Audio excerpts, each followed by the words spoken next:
Because we are in a position where we realize that we cannot help interfering with the world. To be alive is to interfere.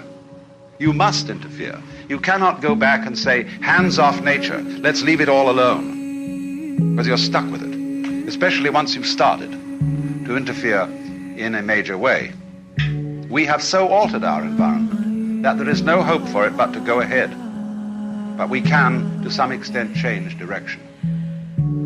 But the only way that I can see of our effectively changing direction is through a transformation of the feeling that we have of our own existence and of what we mean by I. The reason for this is simply that all kinds of intelligent and even powerful people, like, say, Lawrence Rockefeller, who are interested in ecology and in conservation of our natural resources, they can scream their heads off, but nobody pays any attention. There is as yet, no really serious program at the government level to do anything radical about the pollution of water, the waste of water, the pollution of air, and the general ravaging of the United States of America. I'm amazed that congressmen can pass a bill imposing severe penalties on anyone who burns the American flag, whereas they are responsible for burning that for which the flag stands. The United States as a territory, as a people, and as a biological manifestation. That is an example of our perennial confusion of symbols with realities, which is, in a way, at the heart of the trouble, because what we think of as I is much more a symbol than it is a reality. The living organism, the whole mind-body, is much more than anything we mean by I. I largely stands for your personality, your role in life. And the very word person, as you probably know, comes from the Latin persona, a word originally used for the mask worn by actors in Greco-Roman drama. That through which sound comes, because the mask had a megaphonic mouth to carry the voice in open-air theaters. So when you speak of being a real person, it really means being a genuine fake. Because the personality is only the front, what is behind it? Well, of course, the organism is behind it.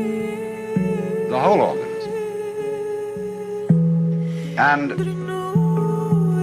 we must be very careful not to confuse the organism with various symbols that we have for it, because those symbols can be extremely misleading. If we say the organism is the body, what we usually mean by the body is an impoverished meaning. When we speak of my body, that is to say my vehicle, my physical automobile, that is an unenriched meaning of the word body. Because what you really are as a body, as a living organism, is not some sort of separate existence coated by a skin which divides you from the rest of the world. Shakespeare has King John saying to Hubert, "Within this wall of flesh there is a soul, counts thee her creditor." Within this wall of flesh, the skin considered as a barrier, when actually, from a biological point of view, the human skin and all skins are osmotic membranes. You know, when you get something by osmosis, by sort of soaking it in, so in the same way one's skin is a spongy construction, full of holes, full of communicators, nerve ends.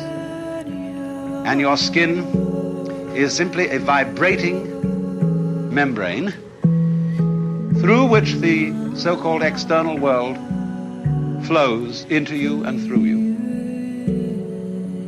So that you yourself actually are not so much an entity that moves around in an environment. You are much more like a whirlpool in a stream, and as you know, the whirlpool is constant only in its doing, that is to say, in its whirling, and you could recognize individual whirligigs in a stream. But the water is flowing through them all the time. They are never the same for a second. And so it is also with us. Or imagine it in another way.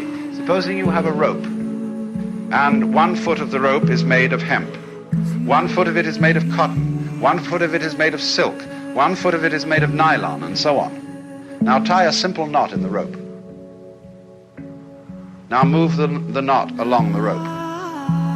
And 1 minute it will be hemp, the next cotton, next silk, next nylon, and so on. Same knot. It will be recognizable as a continuing knot, as that knot, the knot in that rope. But the constitution of it will change as it moves. And so our constitution is changing constantly. Imagine, for example, a university. The student body, undergraduate, changes every 4 years.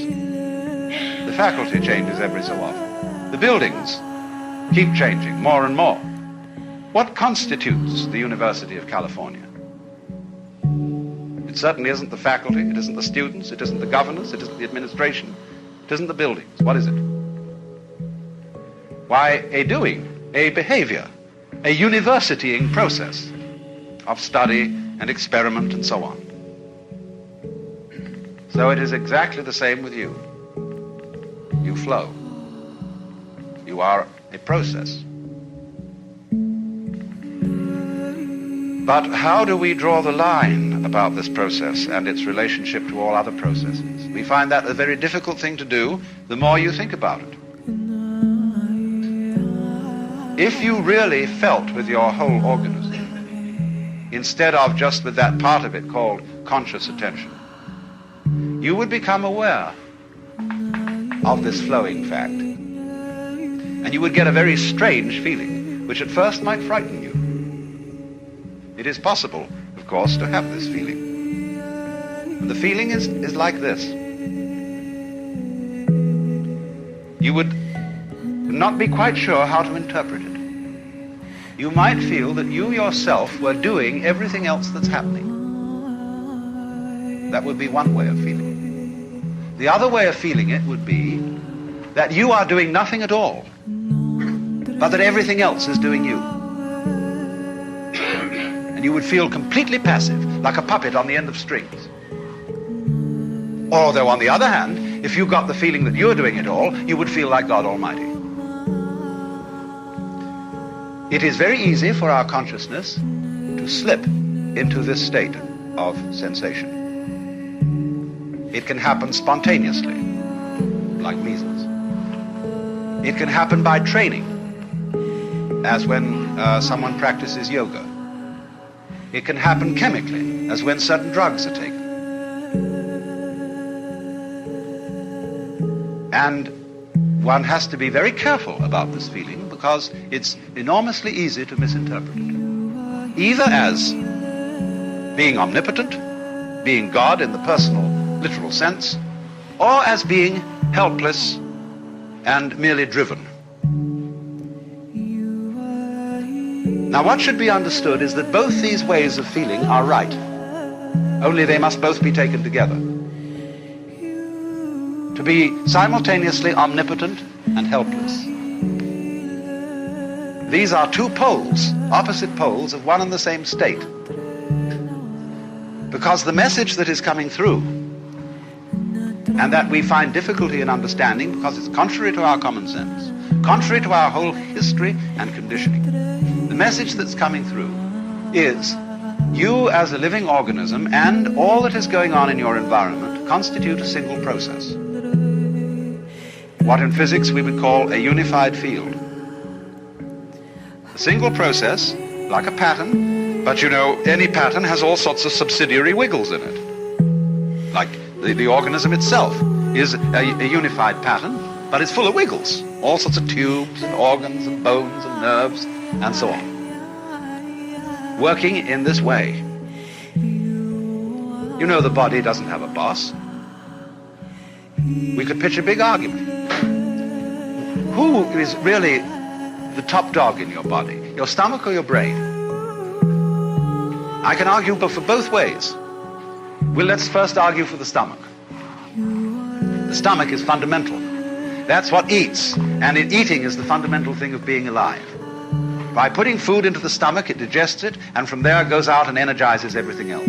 Obviously, the stomach is the most important. The hands, the mouth, the feet, all exist to serve the stomach. And naturally, as a final achievement of the stomach, is the brain, evolving later in the evolutionary process as a gadget up there to scavenge around and find stuff for the stomach to eat.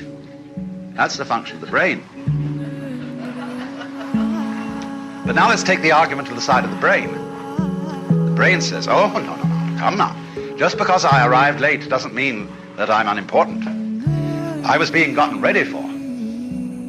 Because I am the thing that was the flower at the top of this thing. And this tube with stomachs in it and things below was preparing for me, and the stomach is my servant. It is doing all the dirty work, getting energy to put currents through my wonderful circuits, so that by the creation of all the goods of the mind, of the arts and sciences and religion and philosophy and so on, I shall be the true head of man. Well, both arguments are right. Because you have a relationship between stomach and brain, which is a sort of polarity. The one exists for the other. It's like when you prop up two sticks against each other. They will stand up so long as they lean on each other. Take one away and the other collapses. So chop off the head and the stomach is finished. Take out the stomach and the head is finished. So this is the way all organic life proceeds. It's different with mechanical life. Because the mechanism must invariably have a boss. The man who puts the machine together, the person who constructs the computer, who designs it, who asks it questions, who programs it. He is the boss. But organisms don't have bosses. They are essentially, I would say, democratic arrangements, where somehow in a marvelous way, an enormous company of cells are working together. But that isn't the way. The body wasn't sort of one day a lot of cells all crept together and said we're a body. That does sometimes happen in the biological domain. But much rather this, when you watch the gestation of a mammal, you see first of all a very simple little organism which swells. And as it swells, it becomes more and more complicated from within. No parts are added. Nothing is screwed on. There's no welding done or anything like that. It bulges. And of course, it does absorb material, but it transforms it. But all of it works together at once, like the legs of a centipede. Like you work all together at once. For you see, when we come down to it, you think you decide things, but you don't know how you do it. How do you open and close your hand? You can decide, I will now open my hand and do it, but you don't know how it's done. And yet, in a sense, you do know how it's done, because I say, I know how to open my hand. But you don't know in words. You can't explain it. Still less can you explain how you see. Still less can you explain how you are conscious. How are you an ego? Well, you don't know. Because the springs of being conscious, of being an ego, are outside the surveillance of consciousness.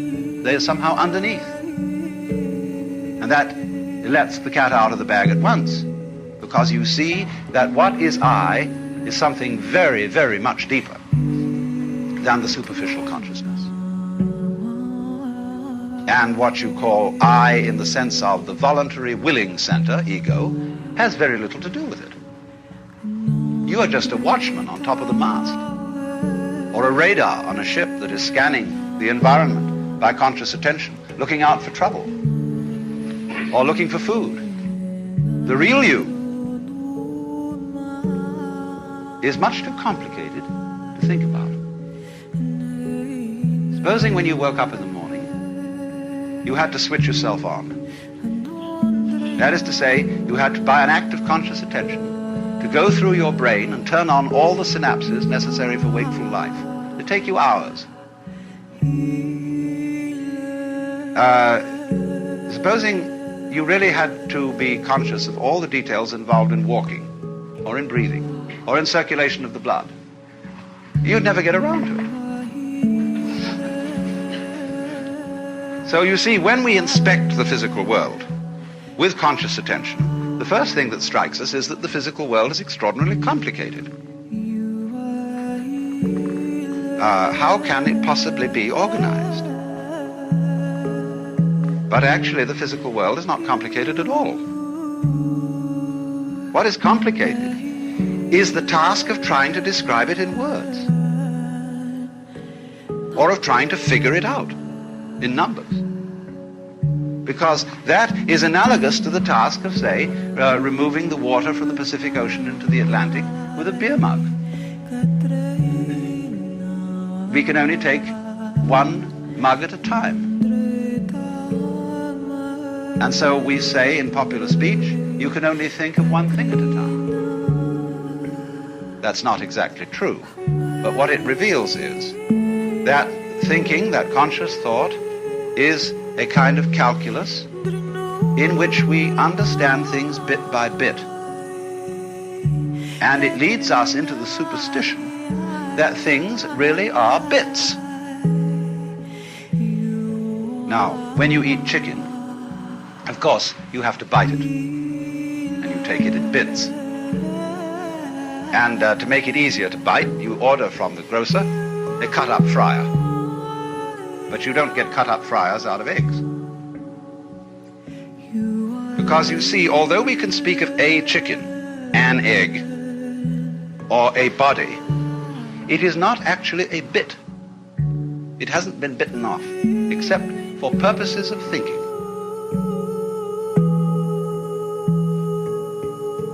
Now,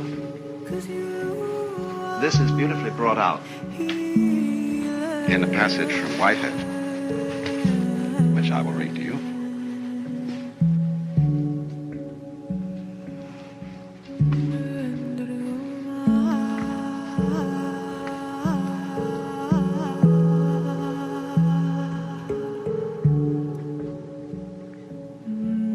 He's discussing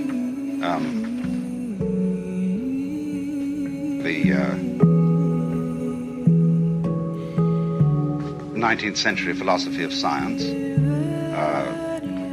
which I was just discussing too. And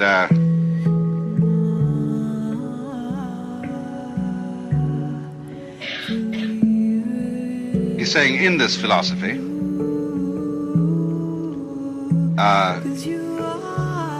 all our impressions of nature are simply products of our minds. Nature gets credit which should in truth be reserved for ourselves. The rose for its scent, the nightingale for his song, and the sun for his radiance. The poets are entirely mistaken. They should address their lyrics to themselves and should turn them into odes of self-congratulation on the excellency of the human mind. Nature is a dull affair, soundless, scentless, colorless, merely the hurrying of material endlessly, meaninglessly. However you disguise it, this is the practical outcome of the characteristic scientific philosophy which closed even the 17th century. In the first place, we must note its astounding efficiency as a system of concepts for the organization of scientific research. In this respect, it is fully worthy of the genius of the century which produced it. It has held its own as the guiding principle of scientific studies ever since. It is still reigning. Every university in the world organizes itself in accordance with it. No alternative system of organizing the pursuit of scientific truth has been suggested.